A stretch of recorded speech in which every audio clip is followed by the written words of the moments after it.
Hello, my name's Doreen. I live in Lancashire with my husband John. And the first I knew about fracking was a planning notice on a telegraph pole. Then suddenly there was a drill rig in a cabbage field near my house. We couldn't believe it. This is a food growing area. What Doreen and John are experiencing is the first stage of unconventional gas exploration.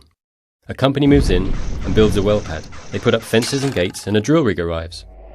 In Lancashire and Sussex, they are after shale gas. They drill down and then sideways through the shale rock.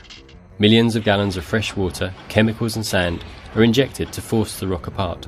The sand holds the fractures open, letting the gas flow out. Up to 70% of the water and chemicals flow back up, laced with toxins and radiation from the shale.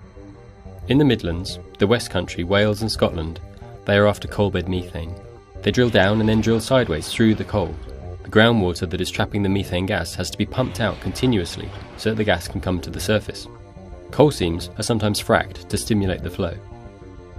Some companies have plans for underground coal gasification, setting fire to coal underground, partially burning it and bringing up a stream of carbon monoxide, hydrogen and methane. The government has already sold off licences for large areas of the country. Drilling for shale gas and coalbed methane has already started across Britain, with over 100 planning permissions granted. There are over 20 licences for underground coal gasification around our coastline, and the government is poised to sell off licences for more of the country. For Doreen and John, maybe for you, for people and animals living near this, there are immediate and unacceptable impacts. There is heavy traffic. There is dust, air pollution, light pollution, and noise. But this is just the start. Unconventional gas extraction is unlike anything we have seen before. It requires thousands of wells to be drilled. If exploration turns into production, trucks and tankers move machinery and service sites. Pipelines connect sites to compressor stations and gas processing plants. More tankers or pipelines are used to move water and waste to treatment plants.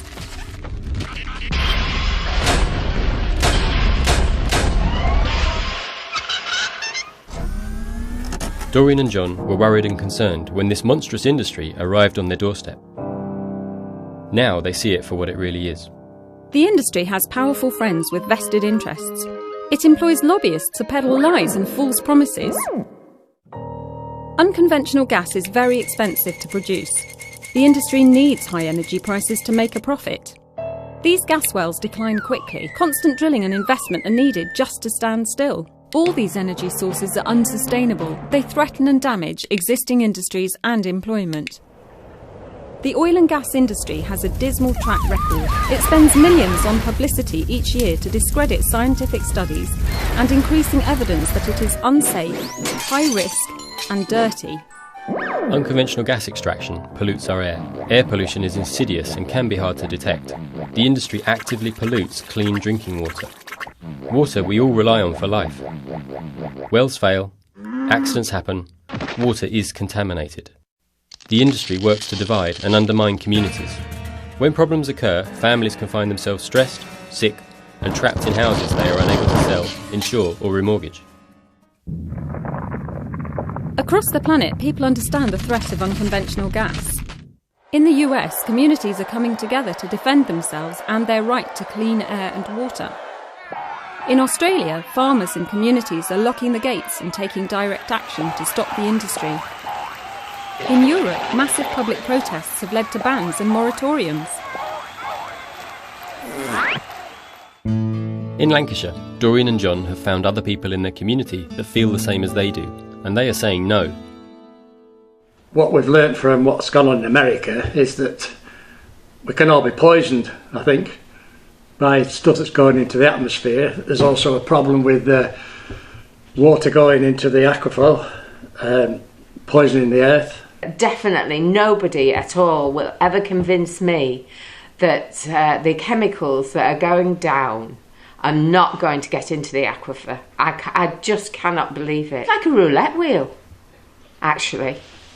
You don't know what number they're going to drop on, and they don't know themselves. They don't know what they're going to do. And they don't really care, because they don't live here. They don't grow here. They don't bring the children up here. My message to the people of Lancashire and Britain would be, they've got to find out about fracking. They've got to find out what harm it's going to do.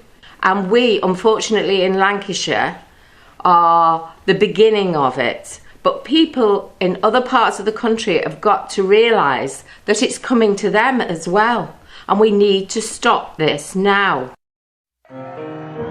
If you don't want a fracked future, do something. Share this film with your friends and family and spread the word. Check the map to see if unconventional gas is coming to your area and follow these links to find out more. A strong, well-organised community is the best defence against this industry. Why not follow the example of these groups and start one in your area?